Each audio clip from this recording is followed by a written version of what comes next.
All right, so today we're diving into something called Tenrikyo. It's a spiritual movement that came out of 19th century Japan, and it's all built around one profoundly simple but really powerful idea.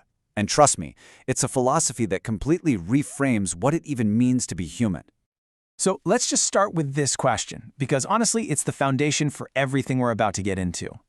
What if the entire point of our existence wasn't about, seeking salvation or escaping suffering? What if it was all about actively creating and living in a state of pure joy? And right there, that's the answer Tenrikyo gives us. This single line comes from its sacred text, the Ofudesaki, and believe me, it isn't just some hopeful, feel-good saying. Now, this is the central, guiding principle for the entire philosophy. It's the ultimate goal, the divine intention for every single one of us. Okay, so let's break this down. What does this joyous life actually mean? Because it's not what you might think. It's not about being happy 24/7 or, getting everything you ever wanted. It's something way deeper than that, a core concept that's the engine for this entire spiritual path. The actual term for it is yōki, and it's so important to get this right. It's not about fleeting pleasure or chasing after stuff. It's a deep, fundamental state of being. You could think of it as a kind of spiritual alignment, a way of orienting your whole life so that you can find value even in the tough times. And you're contributing to this bigger harmony through gratitude and just being compassionate. So where in the world did such a revolutionary idea come from? Well, it all started with one woman, Miki Nakayama.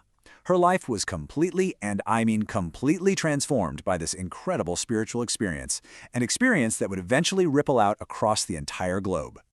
You see, Miki Nakayama was living a pretty ordinary life. She was a wife, a mother, and then at 40 years old, something incredible happened. She became what her followers believe was a direct channel for the divine. And from that one single, deeply personal revelation, a whole movement started to grow.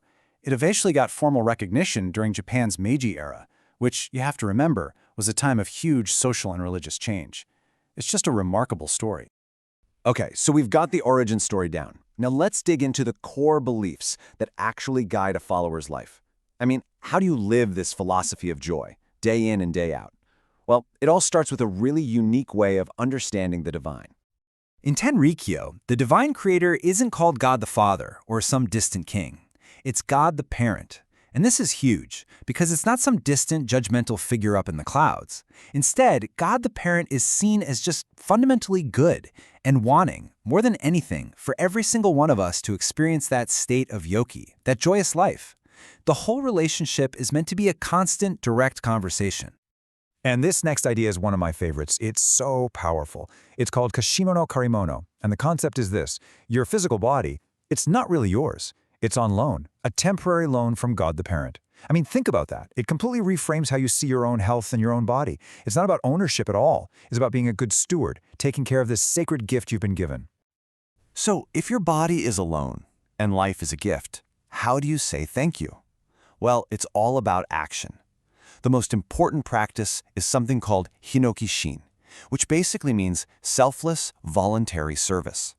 It's how you make your joy and gratitude real and tangible. By getting out there and helping other people, you're not just doing a good deed. You're aligning yourself with the divine will and helping build that collective, joyous life for everyone. Okay, but let's be real. Life isn't always joyous, right? What about sickness? What about suffering? Well, Tenrikyo has a really practical way of looking at this, and it uses this fantastic metaphor for all the negative stuff, the thoughts and actions that hold us back. They call this concept hokori, or spiritual dust. And it's a great image. Just imagine that all those negative mindsets, arrogance, greed, hate, you name it, they're like layers of dust that just settle on your spirit. And over time, that dust builds up, it clouds your true nature, and eventually it can actually show up as physical or emotional problems. So, and this is the key, healing starts with cleaning your own mind. So the path to healing is all about taking personal responsibility, but, and this is important, without beating yourself up. First, you just acknowledge the problem. You see that something's off. Then you look inward and ask, okay, what's my contribution here? What's my dust? And once you've identified it, you actively sweep it away through that selfless service, through hinokishin. And that's what cleanses the spirit and gets you back to your natural state of joy. So, how does a faith from 19th century Japan hold up in the 21st century? Well, it's not just surviving, It's thriving. It has evolved into a truly global movement, and it's done that by turning its core philosophy into real, tangible, boots-on-the-ground action. You see, that principle of hinokishin, of selfless service, it's not just something individuals do on their own time. It's literally built into the institution. Tenrikyo is active all over the world in disaster relief, in community building, in education.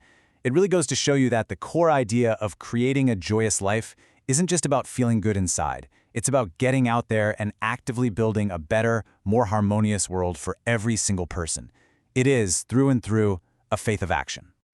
And that pretty much brings us to the end of our deep dive today.